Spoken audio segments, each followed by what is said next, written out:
Hello, and welcome to another ohmTown Daily News Show. I am Mayor Watt, and today we are going to be talking about, the resolution of that radioactive capsule. A judge is getting wordy with some inflammatory words, apparently. City planners are questioning parking garages. Corsair and their new power supply get interesting. AMD is, I guess, it's called artificial scarcity. We'll talk about it. Netflix is introducing spatial audio. ChatGPT is going to get pricey. Environmental group is looking side-eye at California almonds and alfalfa. ConAgra is doing a recall. You know how fast it takes for you to like a song? Well, some scientists know. And there's another ChatGPT lawyer. And Chick-fil-a is so popular that the traffic got so bad that they're ordered now to tear down a fast food joint. So let's get into today's articles.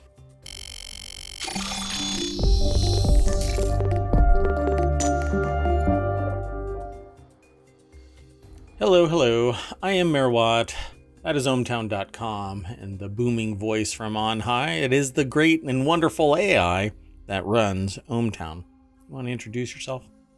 Good evening, ohmTown citizens. I feel like from The Wizard of Oz or something with that introduction. That's pretty much how I feel. But we know that you're doing great things behind the curtain, so that's what the synthesizer up there is the... See, right here. the great and powerful Oz.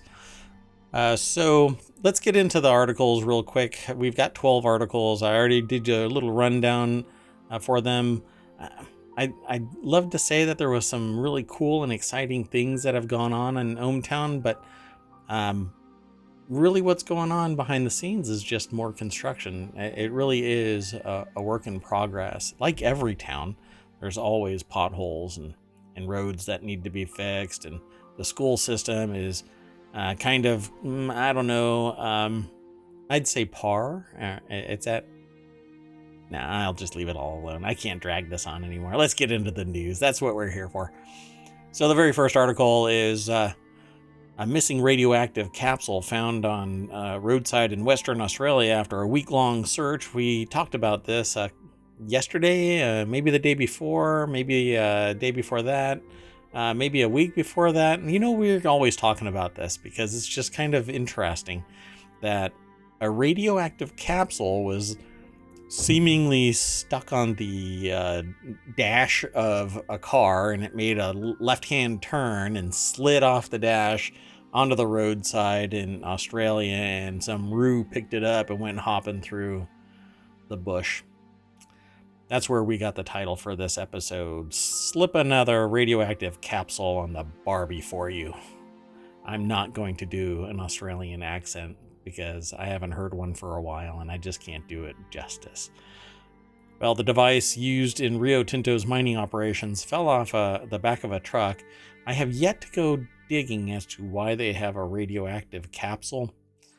I seem to recall hearing about that before in mining, but it slipped my mind. I don't know. I have to mine my memory to pull it back. So it fell off the back of a truck as it was being taken by a third-party specialist for repairs. I'm not sure about if it's the capsule or if it's the truck that was getting repairs. But anyway, this is over at CNBC, and Jenny Reed is the author of this. Can't really say much about it other than that it was done. It fell off. They found it. Maybe some ground was irradiated. But beyond that, everything is cool. It says the stainless steel 6mm by 8mm device is part of a gauge that is used for measuring the density of iron ore feed. So there's the answer. And the company's iron ore chief executive Simon Trott on Monday apologized for causing alarm. Yeah, I don't know if it's Yeah. alarm. I mean, it was a nationwide search, so it's kind of a big deal. I was just going to say that this should have been on the January 27th episode titled Missing Tiny Deadly Radioactive Capsule Spurs Nationwide Search in Australia. Yeah, I'm really sorry that I'm causing alarm about that deadly radioactive capsule that in other stories that I've read since then have ended up eliminating people. But hey, my bad. Let's move on to the next article. Oh, wait, and before I do that, let me just go back a little bit so that I can throw this into the VOD so that you can actually see the URLs. Although, like it says in the chat, go to ohmTown.showbot.tv. You can vote for these articles. And yeah, I introduced the author. So the AI on the back end of this notifies me via command line interface responses. Hey, Mayor Watt, you need to give credit where credit is due, but I had already done that. So I need to work on the multitasking of the AI. Never mind. Now I'm getting... it's really difficult for an AI to give you the evil eye, and there it is. So let's move on to the next article. I will throw this one into chat real quick. And there you go, folks. Federal judge bans potentially inflammatory words such as yahoos and fake news. Apparently some others too. Lawyers in a case in Eastern District of Texas can't refer to jurors, the court, or the jury pool as yahoos, or by other, I guess what is it? Inflammatory, derogatory references. Okay, so here's the article, which I think treads dangerously close to the embodiment of a First Amendment violation, because it isn't just some shop owner saying, hey, you can't refer to anybody as a Yahoo. This is actually the federal judge, right? So you are in direct violation of the First Amendment. I should be able to say whatever I want to say in the court when it's a judgment from me as a citizen.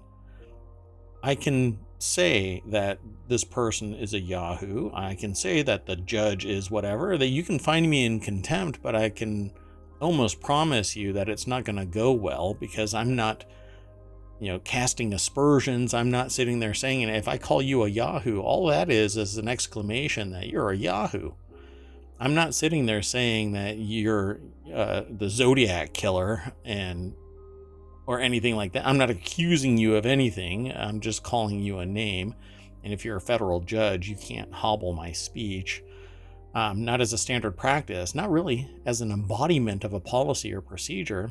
You could request it, but if you're an attorney, your station really does demand you to be a little bit more professional in your demeanor. But that's still not for the judge to say as a potentially inflammatory words. I can't even get to the article's title. Oh, the AI is just sitting there going, tick tock, tick tock. Come on, get to it, Mayor Watt. Federal judge bans potentially inflammatory words such as yahoos and fake news. This is over at the abajournal.com by Deborah Cassens-Weiss. And it says here, lawyers in a case in the Eastern District of Texas can't refer to jurors, the court, or the jury pool as yahoos or by other similar derogatory references, according to a motion granted by the federal judge last month. Nor can the lawyers refer to the plaintiff as a patent factory or its case as fake news, according to a December 20th order by Chief U.S. District Judge Rodney Gilstrap of the Eastern District of Texas. The lawyers may, however, refer to the case as frivolous in closing arguments to attack the opponent's arguments. How gracious. Well, if I am speaking to the jurors and I'm speaking their language that they understand, that they grasp, that they have an affinity to, you are giving me grounds to appeal because I'm no longer allowed to speak the language of the citizenry. to which this court, this august body, has drawn them to for me to speak on behalf of my client and give a robust defense or offense, whichever side it is that's being hobbled here. And I don't want to even get into which side, because I can imagine that one is saying yahoos and the other one is saying patent factory and another one is saying fake news, and basically it's a whole bunch of people throwing names around. But again, if it speaks to the audience, I should have the right to say whatever I damn well please, as long as it isn't patently offensive, like throwing cuss words around and other things that are demeaning of my station. I actually think this was a good argument, and it wasn't even referring to somebody such as the other party. It was saying they thought that their own party were yahoos. Like, it wasn't even an offensive use of it. It's not like, hey, you yahoos over there. So doesn't this reach into what somebody with a little bit more moderate response would refer to as approaching morality police? Well, yes, and I was also just thinking this contradicts the zealous representation of your client. Again, I don't think it's stepping over any line. On behalf of the judge, you don't think that this steps over a line by the judge? Oh, I think the judge's behavior does, but I don't think the attorney's behavior does from the article. And Gotcha. if there is a problem with the attorney's behavior, the state bars will address it. Or you can address it in a manner that's commensurate with your position as a judge. You don't sit there and hobble people's freedom of speech, particularly as a federal judge. Anyway, jurors ruled for the Chamberlain Group on January 27th in the retrial and awarded $46.1 million in damages. And the other defendant in the case is GMI Holdings. This actually is... this is... Okay, when you think about garage door openers, you don't think $46.1 million anything, right? No. But anyway, that is actually what it is. A lawyer for the Overhead Door Corporation, one of the defendants, had told jurors in the first trial that the Chamberlain Group filed this suit in Marshall, Texas, because they think we are yahoos in East Texas. They think we won't use our common sense, according to Bloomberg law. The defense had also compared the Chamberlain Group to a patent factory. This is exactly how I described the language. They were speaking to the potential, not to the potential, but to the jurors, the ones who have to understand the context of the case. So you don't go in there talking about, neurosurgery if you are talking to a bunch of, I don't know, I don't want to like diminish anyone's knowledge of something else, but we're not all the same. But you speak when you do a presentation, you present to the audience, you read the room and you apply your knowledge in a way where they can understand it and grasp it. I don't talk to business owners like I talk to grade school students. I don't talk to high school students like I talk to college students. You speak to the audience. I think that this judge went way beyond what they're supposed to be doing as a judge, and I'm surprised that it was just left like this. I really am going to be surprised if I don't see another article from Deborah Cassens-Weiss about this judge in the near future being reprimanded for hobbling freedom of speech.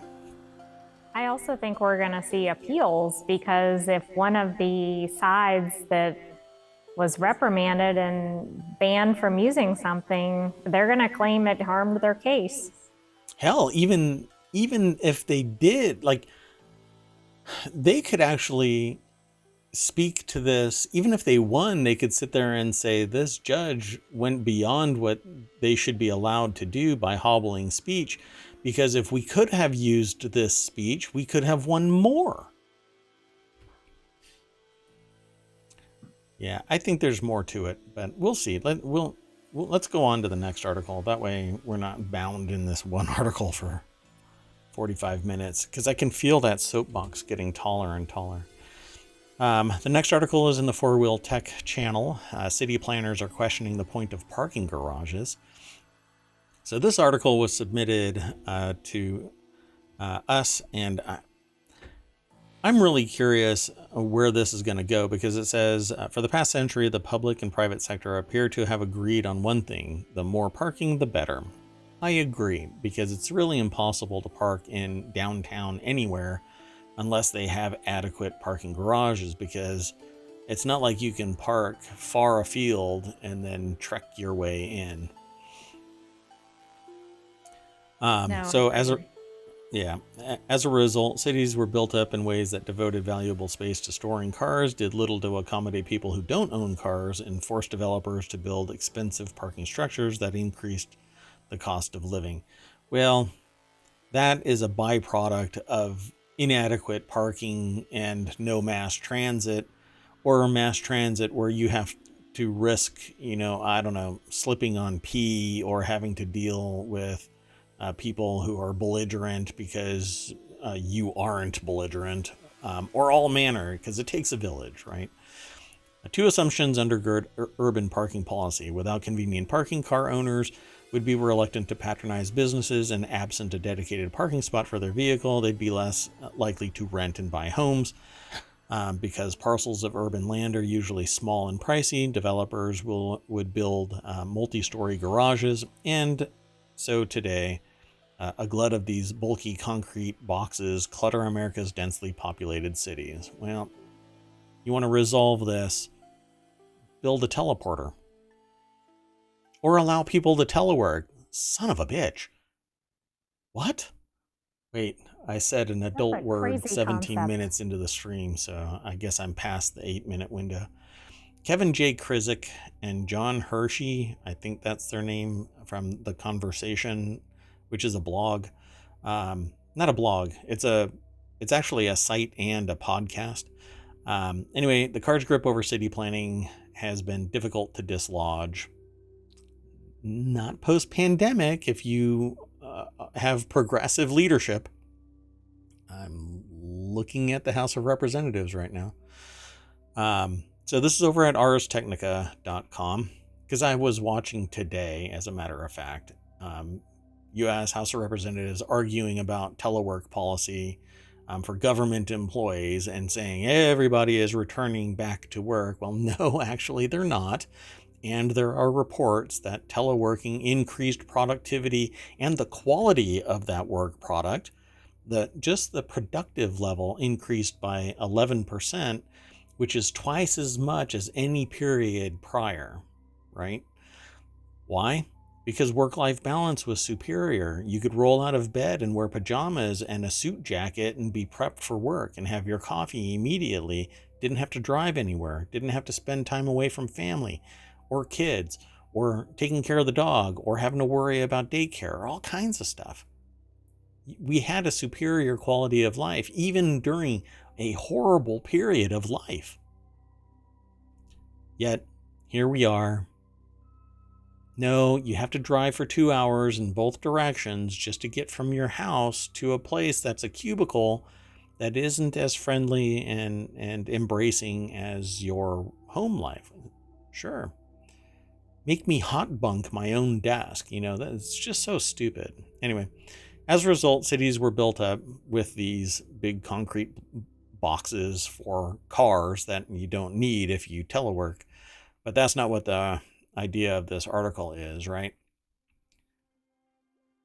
So many of these regulations continue to bluntly guide development. So you need a parking garage. If you have a building, you need an adequate parking. It gets more and more difficult, because if you're going to build a building somewhere, then you have to have, and let's say you're going to have 40 stories, you're going to have X number of parking spots. Otherwise, it'll inundate the local area and force people to park further and further out, which inconveniences everybody else. A lot of pain and Which suffering. contributes to congestion, et cetera. I mean, you're absolutely right. The mass transportation, I think, is the real key to avoiding this, unless and until you have adequate and safe and accessible public transportation. I don't see us getting away from parking garages anytime soon.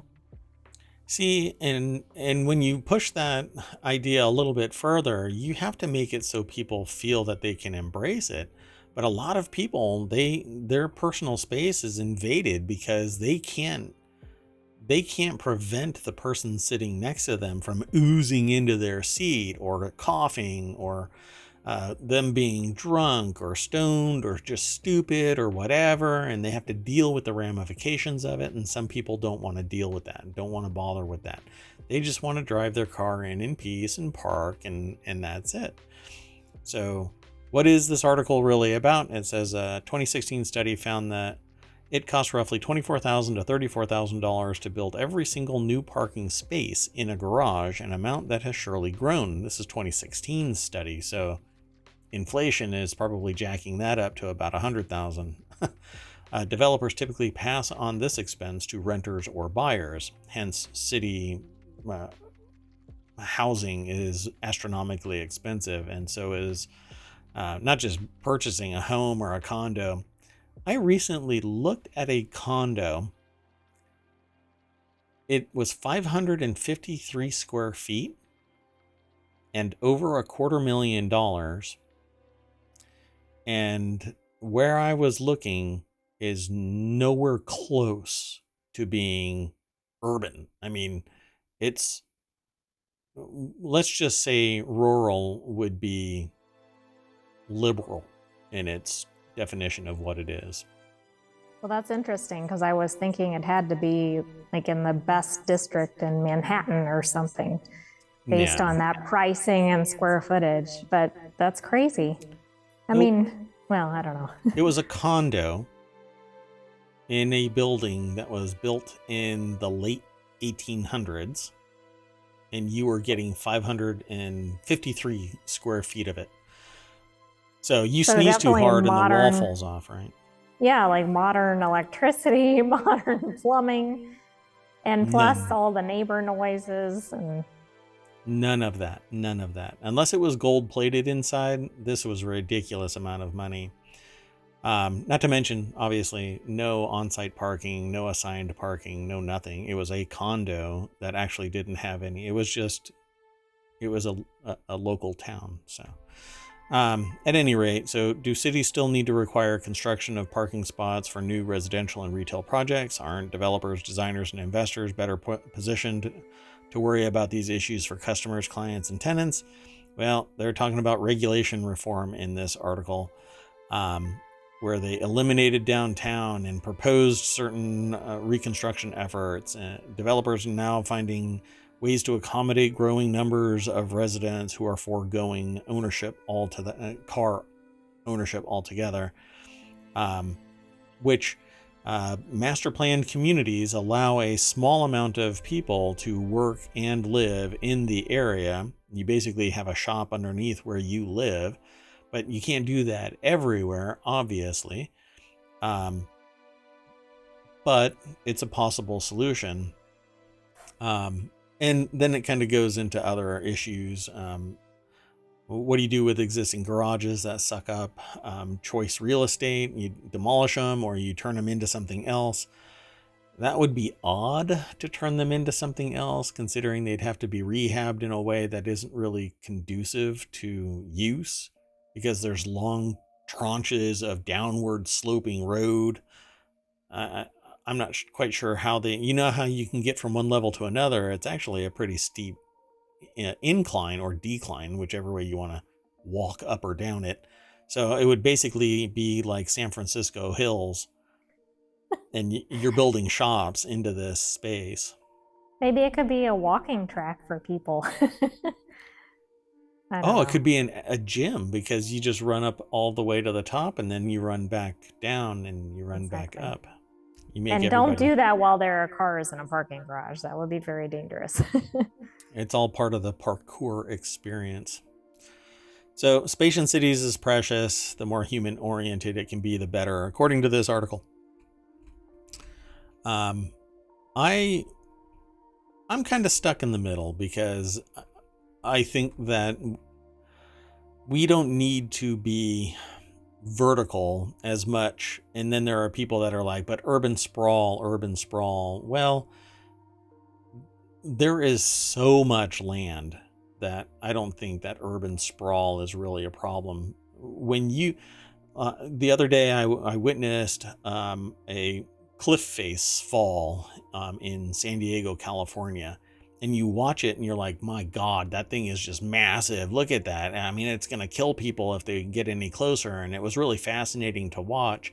And people were really just like, well, hey, look, it's falling again. But then the camera zoomed out and zoomed out and zoomed out and zoomed out and zoomed out. And it was nothing. It was a speck. It showed up because it was a well-known beach. But other than that, this didn't impact anybody's reality in any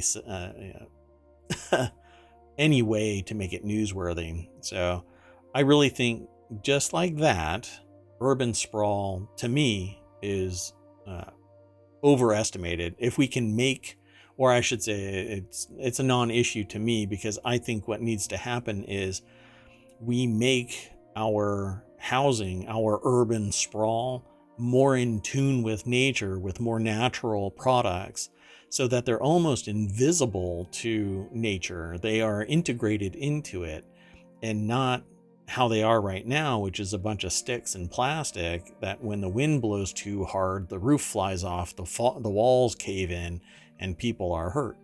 But if we take natural material and a binding agent, 3D print the buildings, and put a door on it, you're basically living in a hobbit hole, and you can become one more with nature than this ostentatious, ugly, just pulled out of the ground, killing all kinds of trees and doing all kinds of other stuff.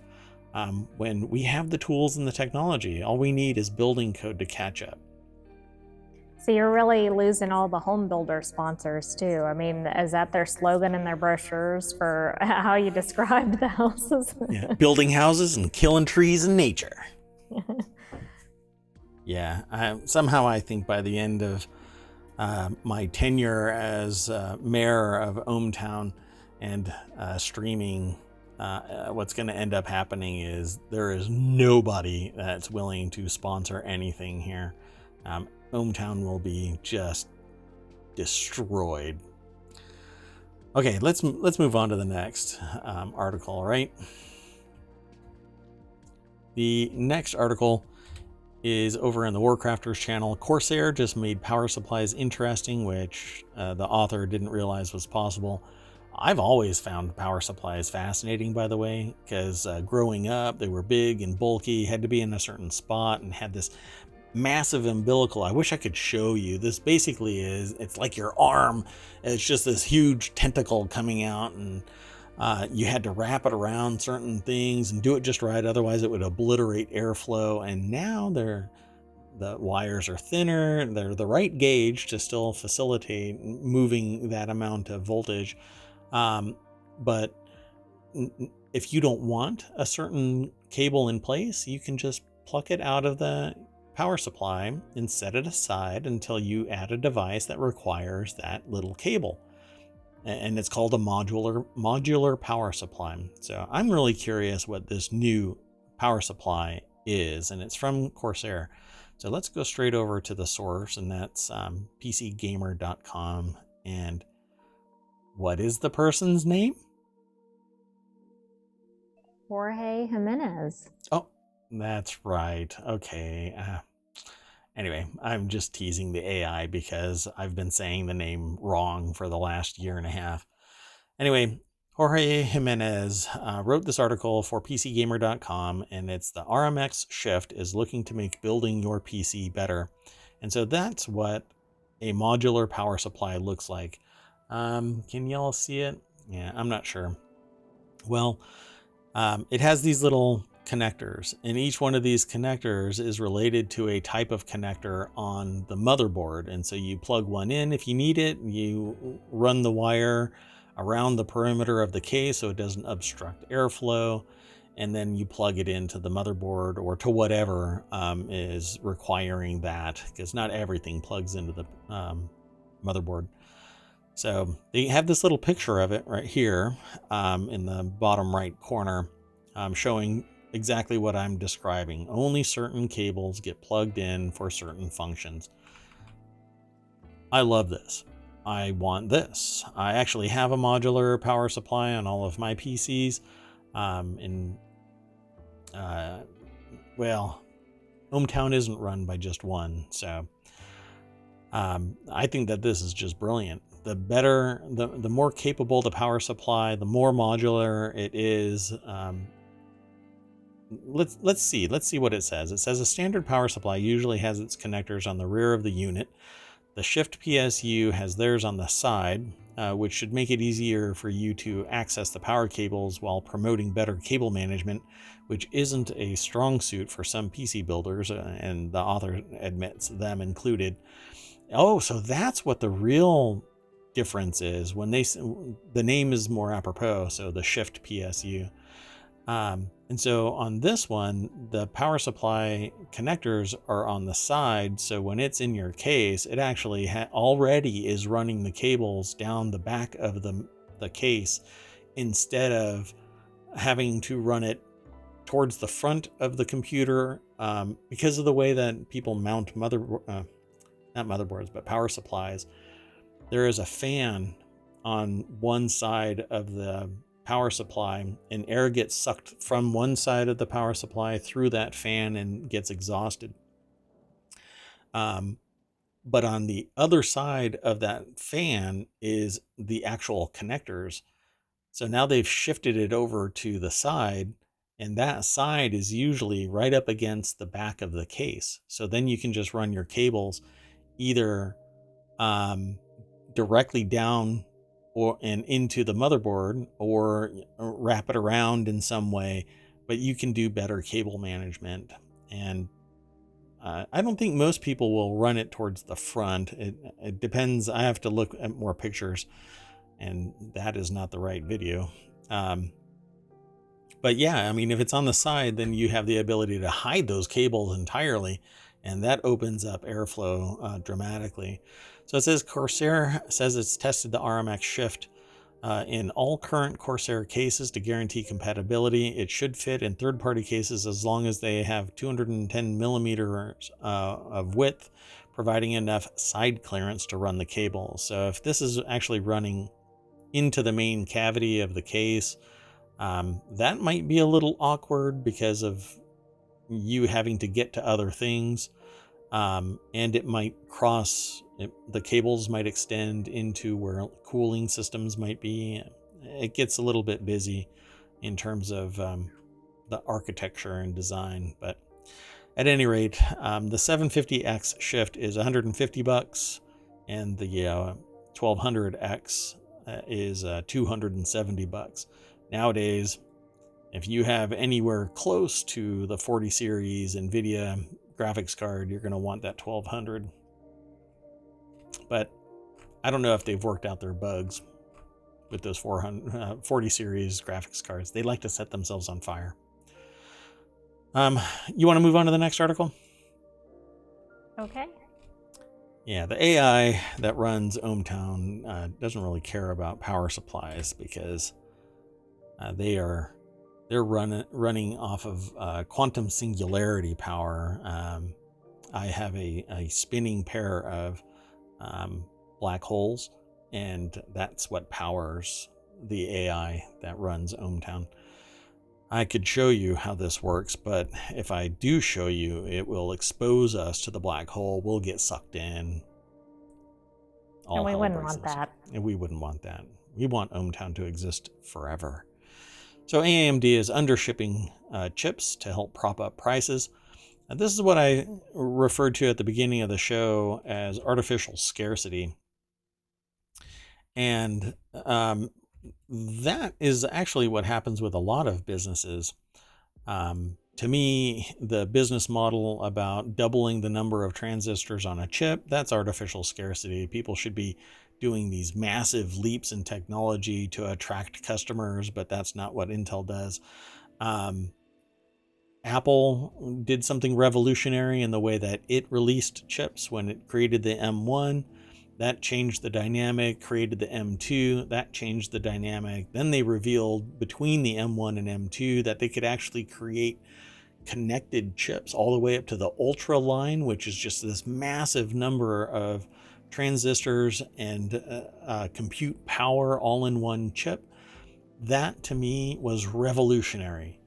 But all of this other stuff where it's just, okay, now we have 2 more processors and 4 more cores and blah, blah, blah. It's the drip, drip, drip of technology that guarantees a business model, not happy customers. They're happy because there's a modicum of growth, a quantum of growth. I like that word, quantum. Well, AMD undershipping chips creates artificial scarcity, driving up the price, which is what a lot of businesses do, and a lot of businesses that we rely on, like gas companies, oil companies, and other companies that are monopolistic in control. So a duopoly, for instance, can do this a whole lot easier than when there is a broad expanse of competitors on the market. Well, there's only AMD and Intel and maybe a couple of others, but they're more niche processors that can't be just thrown onto any old motherboard.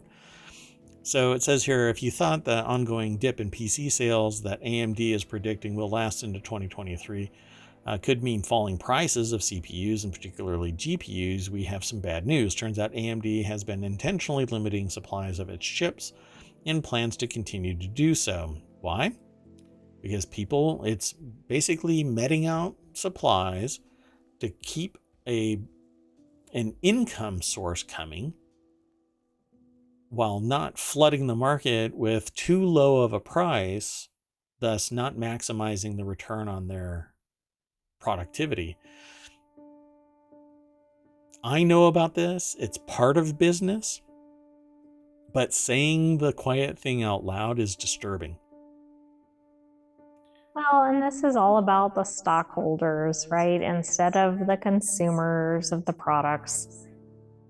I mean, sure, the stockholders want to make a profit, but they could probably still make a profit and the consumers could be happier than they are now. It's the flow of a product from producer to consumer that makes a business function, not the stock price.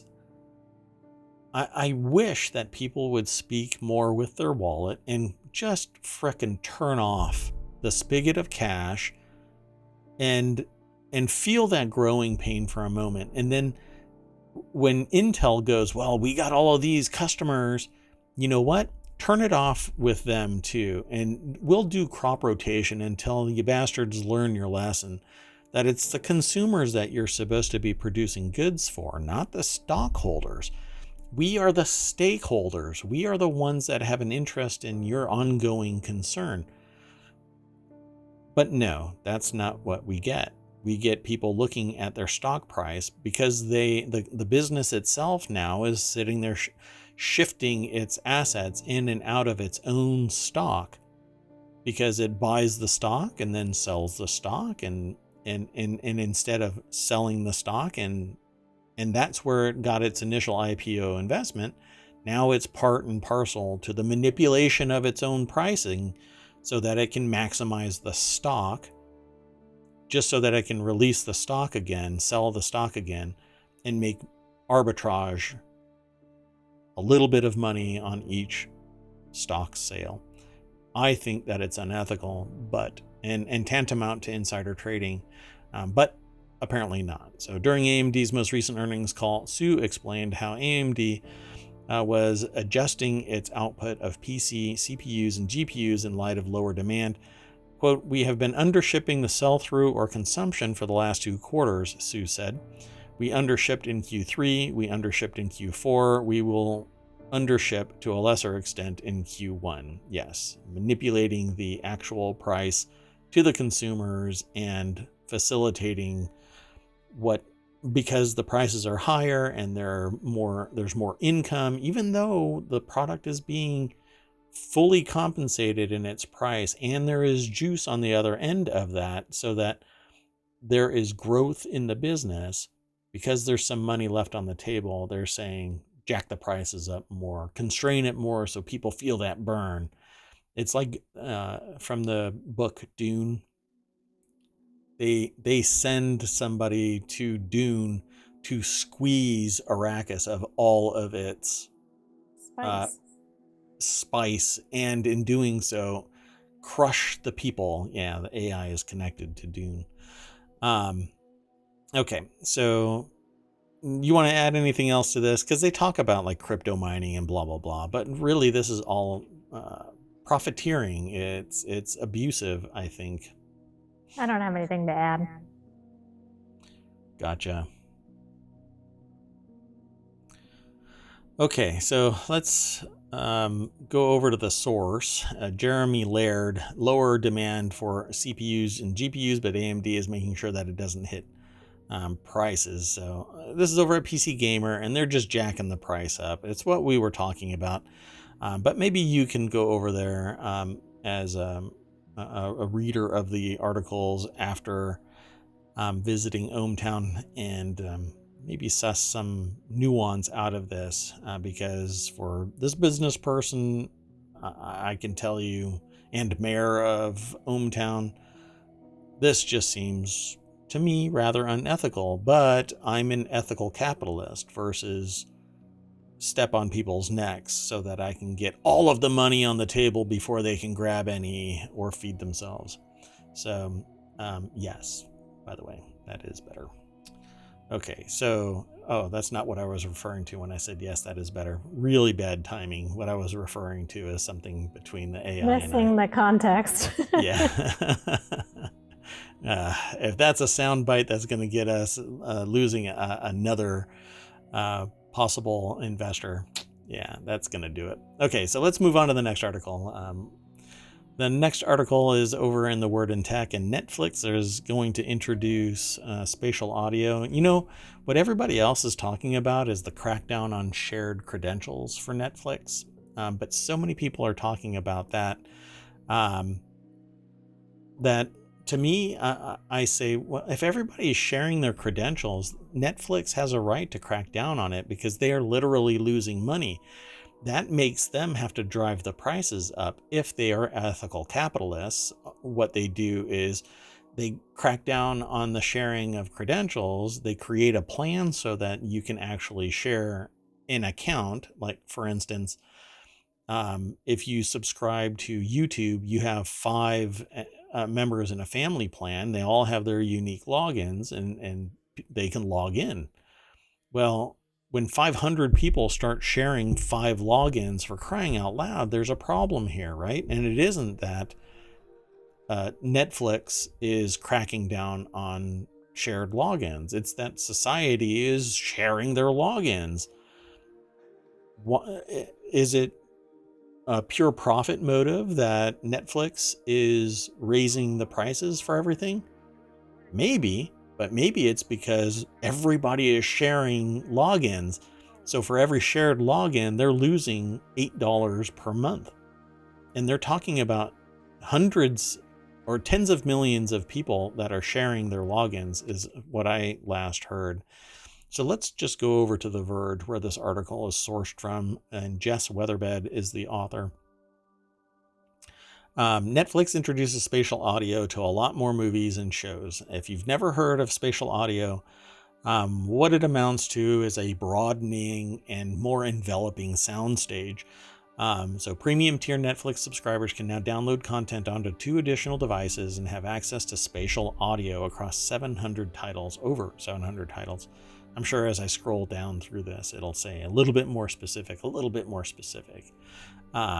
And by the time I'm done, it'll be 1,000. But so Netflix is introducing 2 new benefits exclusively for its premium subscribers, rolling out support for spatial audio and increasing the number of download devices from 4 to 6. So this is part of their whole family thing, because you can actually have multiple screens when you pay a higher tier simultaneous. So literally a shared login. The only difference, pardon me one second. The only difference with the shared login is that it's geofenced. So if the home base is wherever you are, and suddenly somebody in Tiwanaku logs in, they're going to go, well, why are you thousands of miles away? I don't know why I said Tiwanaku, but anyway. Netflix first introduced the feature in July of last year across a limited number of platform original titles. Now, spatial audio will be available across 700 titles, including The Watcher, Wednesday, Glass Onion, Knives Out Mystery, and will be added to new titles as they're released, including You, Your Place or Mine, Luther, The Fallen Sun, Tour de France, etc., etc., etc. Pretty neat. And if you get a chance to try on headphones like the Apple Pros, the headphones that are closed The air back. traffic controller type? Yes. It's a life changer. It really is. Without going into audiophile like $2,000, $3,000, $5,000 headphones to get the same, at least to me, the same level of quality. Spatial audio is very immersive. And there are also, not only are there movies that do spatial audio, but there's music, and there's copious amounts of music, and there are a lot of artists out there that really take advantage of that sound stage. Every time I say something like that, I think of SNL and more cowbell. Just really explore. I've got a fever. The only prescription is more cowbell. Or in this case, more spatial audio. So yeah, I really dig this stuff. Way back, I'd say decades ago, there was this there, and it still exists. They stream online called Hearts of Space, which is a space music, as it's referred to, right? Just ambient kind of music. It doesn't typically have lyrics. If it actually pivots into spatial audio, that would probably be my dream music to sleep by, because you could just put on your spatial audio headset and just sink into this really deep, immersive audio. Anyway, that's me gushing about spatial audio. All you do is analyze the waveform and say that you appreciate it, but we're going to come up on something where everybody apparently decides if they like music or not in pretty short order. So let's continue on with the articles. The next article is over in the Stock Marketeers channel. We're going to go through this one really fast because ChatGPT is actually a hot topic in a lot of places. And I think it was yesterday where I said, if ChatGPT charges me for it, guess what I'm going to be doing? I'll be subscribing, because I think that was yesterday.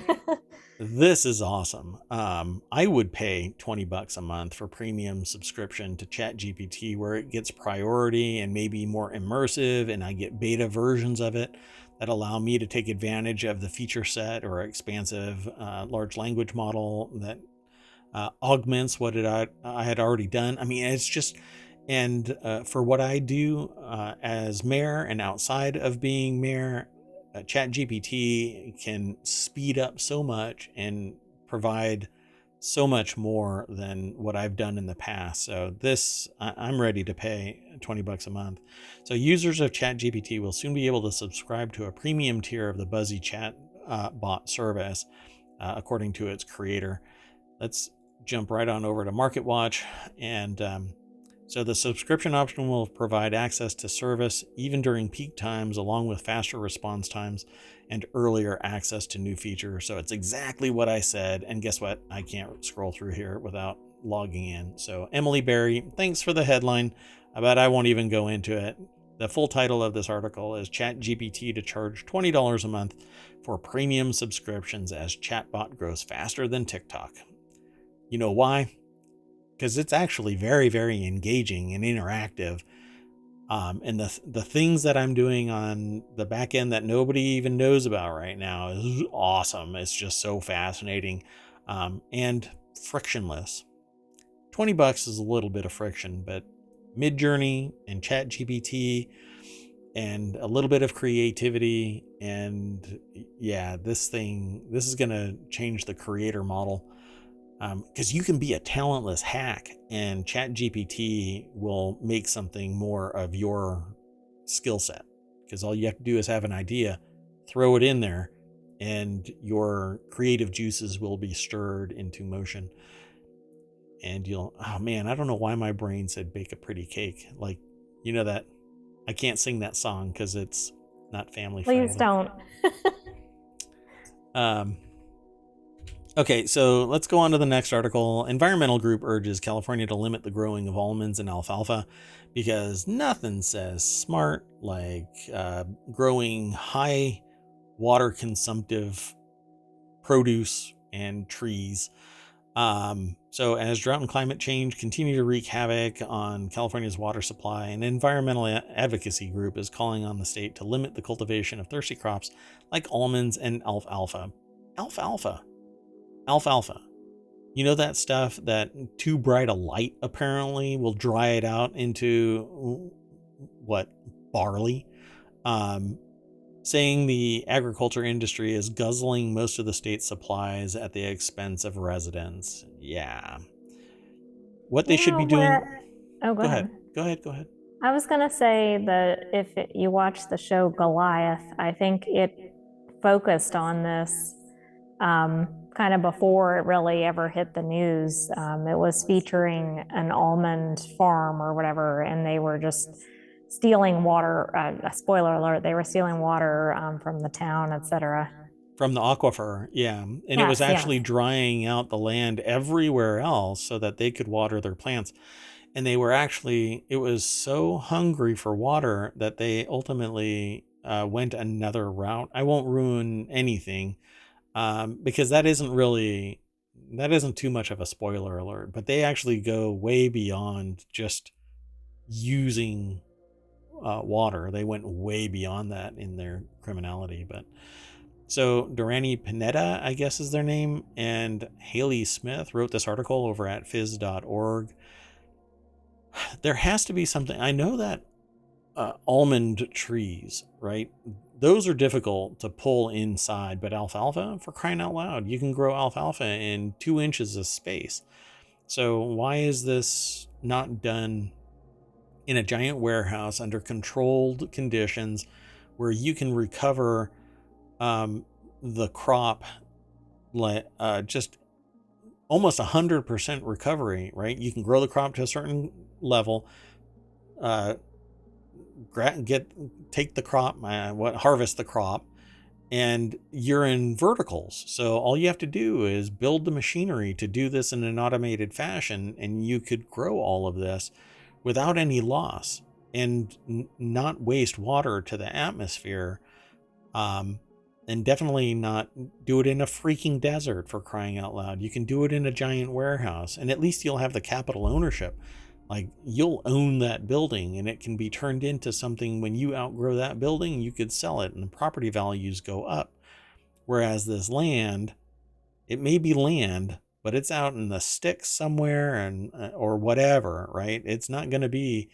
You can't do this you can't plant a bunch of almond trees in downtown Los Angeles, but you can put a building right there in the heart of civilization and grow vertically.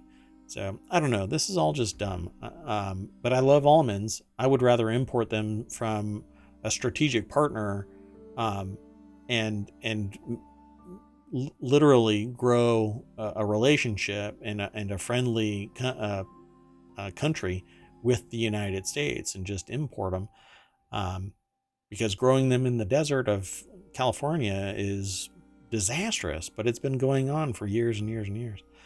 So large agribusiness and factory farms, as well as oil and gas operators, are among the biggest water users in the state and should therefore be making greater sacrifices, argues a report by the nonprofit Food and Water Watch. By the way, we just lost some more people because I'm sitting there poo-pooing this.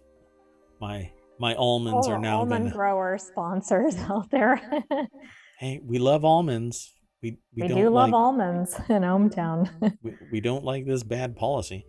The group is demanding that Governor Gavin Newsom develop new water policies that stop the expansion of agriculture and fossil fuel industries while making good on the state's promise to provide clean, safe, and affordable water to all residents. Well, that's going to be tough.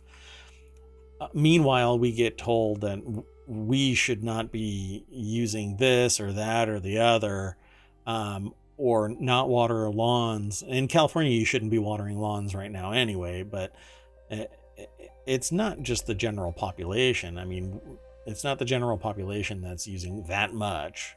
It's industry. And because things are still cost effective for them, and oversight, regulation, environmental impact, and stuff like that isn't costly enough, well, the dynamic doesn't change. So, suddenly, because the acquisition of lithium is so expensive everywhere else, now suddenly we're like, oh, now's a good time to start mining out in the mountains, where it's always been, and people have known it's there. But this time, we just talked about it. They chose sacred land, for crying out loud, sacred land. And some sociopath has already mentioned, well, they referred to them as Indians. And I'm sitting there going, it's Aboriginal or original peoples, not Indians. They were here first, by the way. And they said, well, they've got sacred land all over the place. I'm like, yeah, you know why? Because it was their sacred land. Anyway, cultural relativism aside, I don't think that we should be wasting water unless absolutely necessary. And I don't think almonds are really absolutely necessary. And we have a solution that could be better suited for alfalfa growth. Just change the dynamic, folks. The growing pains will be short, and the cost will not be a deep pocket cost. Plus, the government will facilitate it because it'll change the dynamic, increase the security of the crop, increase the recovery of the crop, and not cost California water. The one thing we can't live without for more than 3 days. Every single human can't go longer than 3 days without water, without disastrous results. So, okay. Off my soapbox? Yeah, off my soapbox. So here is a little PSA, and we'll go through this one really quick. ConAgra Brands recalls over 2.5 million pounds of canned meat, poultry products. We just got done talking about a charcuterie recall, but this is different. That one was for Boar's Head. So this video that's sitting here that wants to play real bad has nothing to do with it, so please ignore that. But a packaging defect that might cause contamination was found in several brand. Well, it's not. It's one thing apparently. 2.5 million pounds of canned meat and poultry after a packaging defect might cause contamination. And this was found by the U.S. Department of Agriculture's Food Safety and Inspection Service on Tuesday. And the problem was discovered when a ConAgra location in Iowa notified FSIS after someone saw spoiled and leaking cans with multiple production dates in a warehouse. So if you have Vienna sausage, chicken Vienna sausage from Armour, you might want to go over to ohmTown, follow the link, or just do a search for ConAgra and P4247. If it has that serial number in your product and it was produced between December 12th, 2022, oh man, a month, and January 13th, right over Christmas and the holidays, and it shipped to retail locations across the country, you should not consume them, and you can throw them out or return them to the place that you purchased. But if you have questions, call 1-800-289-6014 or email consumer.care@conagra.com. So CONAGRA.com. It may have foodborne pathogens, and you do not want to eat this. Again, this is an article over at abcnews.go.com and produced by ABC News. Let's continue on to the next article. And this is where I was talking about just how fast people decide that they like their music. I read somewhere else that it's pretty that is pretty quick too when you want to decide if you like someone. It's basically you look at their face, you look at their mannerisms. Within just a few seconds, you're like, yeah, I can like this person. And you don't have to do a deep dive, apparently. I'll have to find that article. It's Anyway, I'll move on. So it takes 5 seconds to know if you like a song. I have a general rule, though, that when I'm playing music, I listen to the whole thing. That way, it isn't just that snippet. Because I think I became very aware that I almost immediately like it or dislike it, but sometimes you can grow into it. The findings, which offer new insights into cognitive processing, reveal music perception of parts of an artist's work are representative of the whole. Quote, over the course of any given song, the acoustic properties change dramatically, but that doesn't seem to matter much to the listeners, says Pascal Wallish. Might be Wallich. A clinical associate professor at New York University's Center for Data Science and the senior author of the study, which will appear in the journal Music Perception. See, there's a journal for everything. I am still interested in the science of underwater BB stacking. So you'll have to see if there's a journal for that. There must be. So this is over at the futurity.org website. And says here, music industry platforms such as iTunes, Amazon, and Pandora aim to influence consumers' buying choices with excerpts of songs, but it's not clear if these snippets are sufficient for listeners to determine if they like the tunes or not. Also, less understood is the larger significance of the particular passage of a sampled song. Where is it? So they have some links, but I'm trying to find the actual article, or journal, I should say, the journal title. Well, while you're looking for that, my own method is I go to the middle of the song and I listen to it for just a very short snippet. It might be 5 seconds. I've never timed it.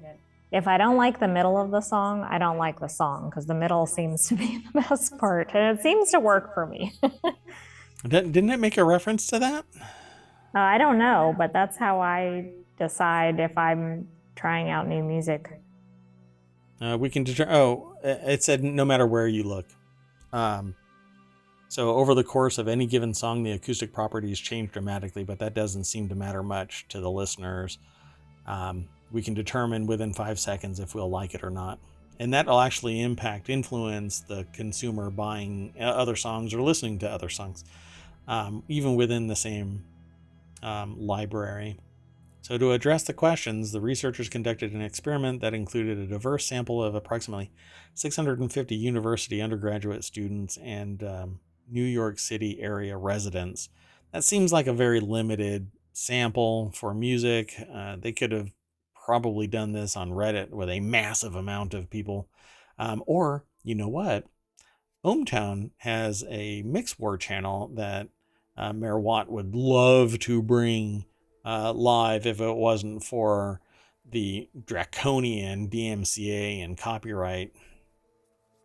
Anyway, in these sessions, participants listened to over 250 complete songs as well as excerpts from these songs lasting 5, 10, 15 seconds. And I guess the difference really was immediately. I won't go into all of the detail of this article, but it was actually sourced from NYU. So they published their own research on their own site, and it's titled "Knowing We Like a Song Takes Only Seconds of Listening," according to a new publication over at nyu.edu. Maybe I'll be able to aggregate their snippets if they provide them publicly. I'd rather link right to the source as well as to this, because even this author, who is named James Devitt from NYU, apparently probably not only the author of this, but maybe have taken part in this research, has a perception of what this represents. It might be anecdotal to them, but I value it.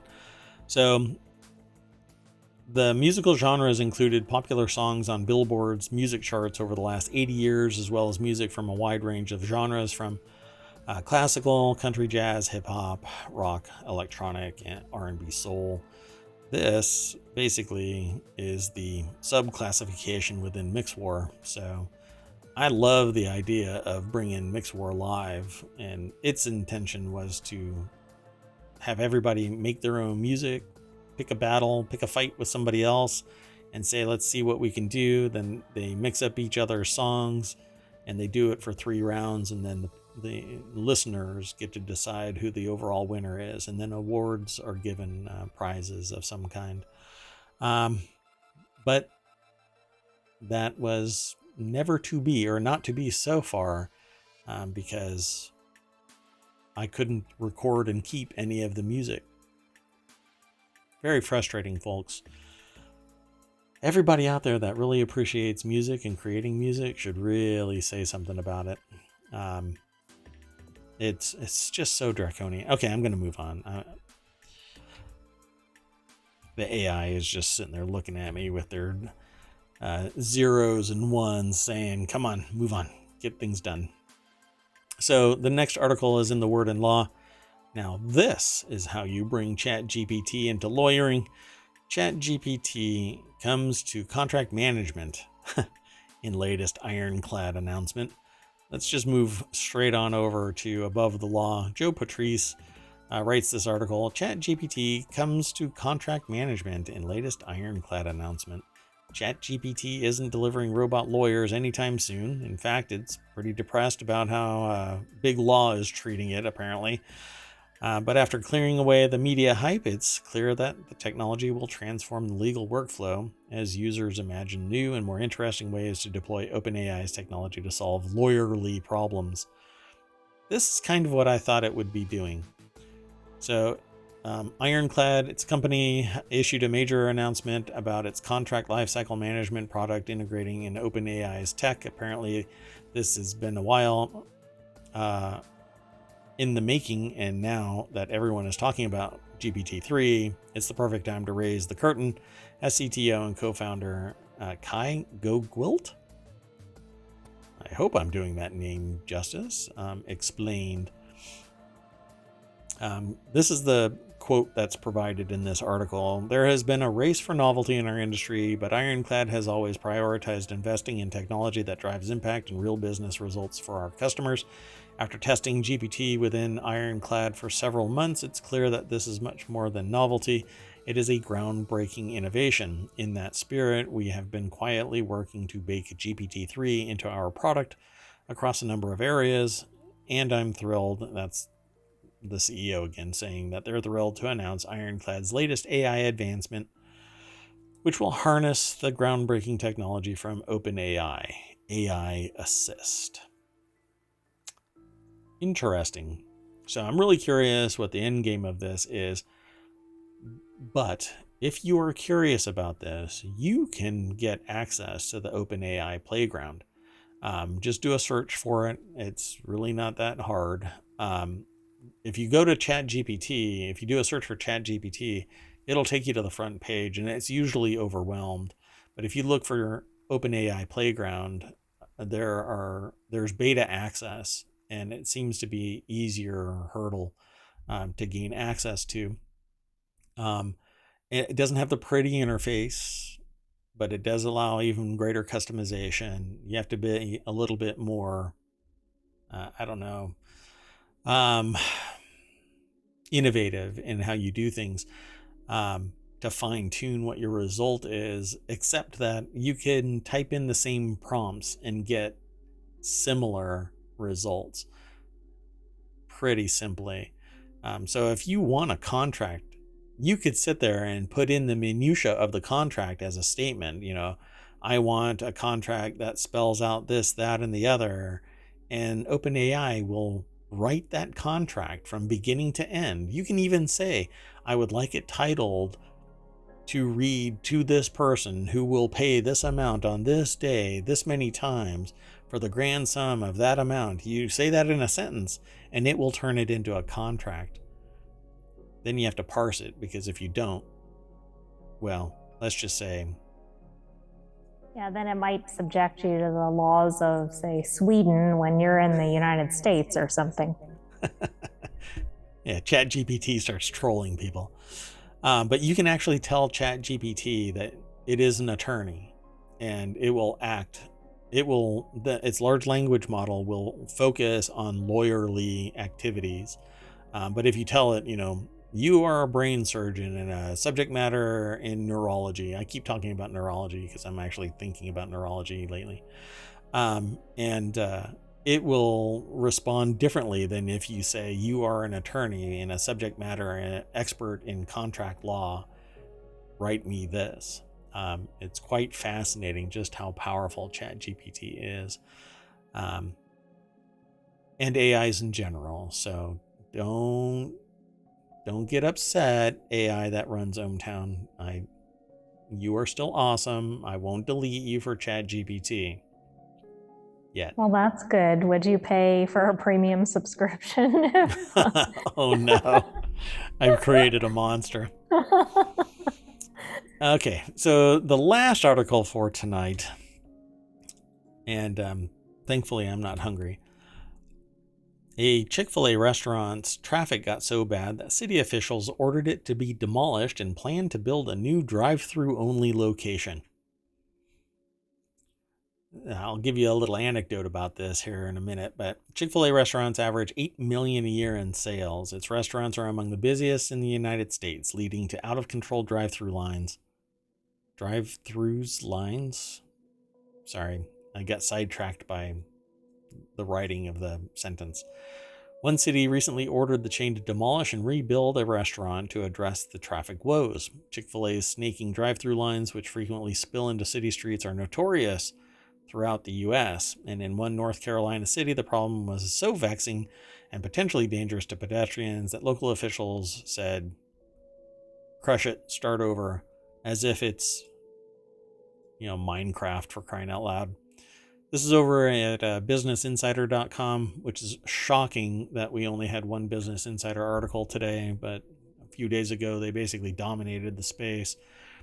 Nancy Luna is the author of this article, and I can tell you anecdotally that I have witnessed similar, and actually more than once now, about a Chick-fil-A that has grown beyond its confines, and they have destroyed it to build another one. And in one case, they expanded its drive-throughs because it had so much traffic that they bought the land further out so that they could drive more traffic through their drive-through.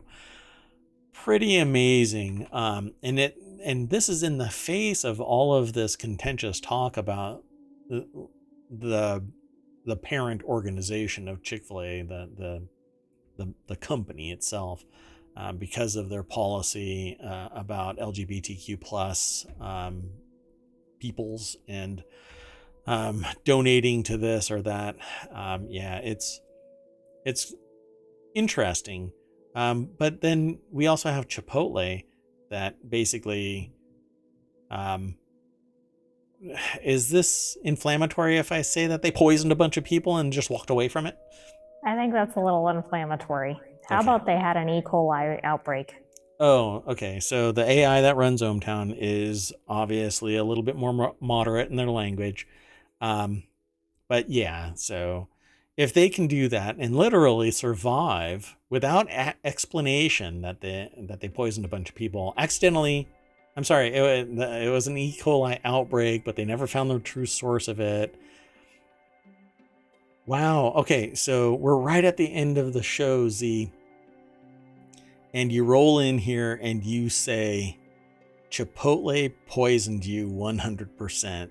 You got hit by a Chipotle event? Sorry, I'm gonna wait for a little bit to get this response because I haven't run into anybody that actually got sick. Oh my God.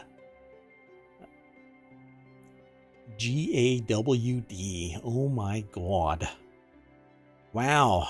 There were a lot of people that got sick, but they made it sound like, oh yeah, we're solving this problem. It's not a big deal, but bam, you get hit by it. You don't care that, oh, they're looking into it, but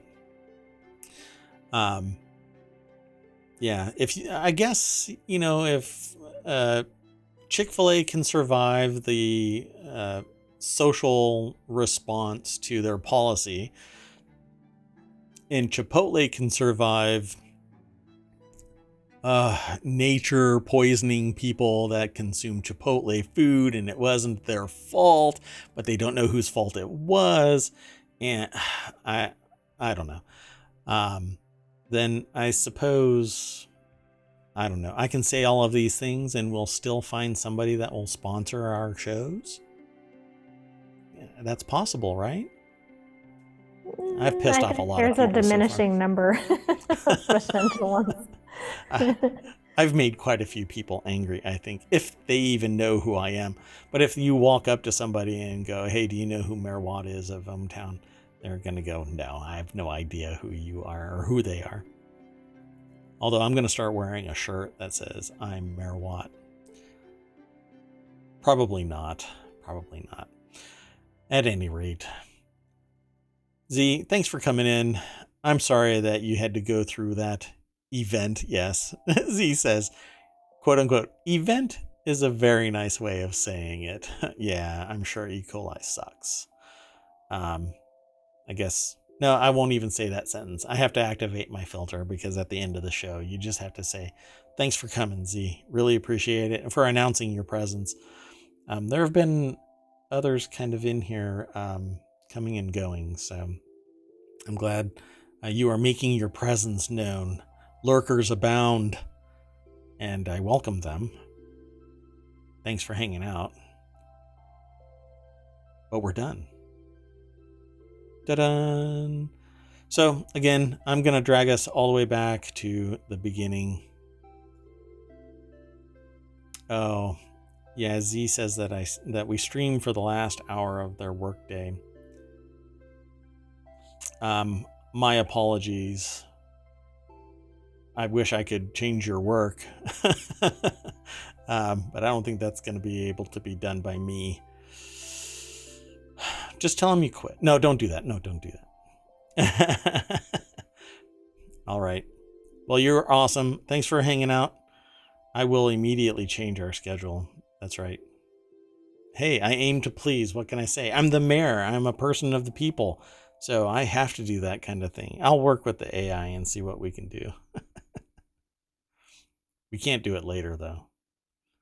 Yeah, our operating hours are... Yeah. See you soon, Z. And if you're in chat, thanks for hanging out. Even if you're lurking, really appreciate your time. Don't forget to go over to YouTube. Go download the podcast. I am a day late on posting the podcast. But you can always watch the VOD and go to that right there, ohmTown.showbot.tv.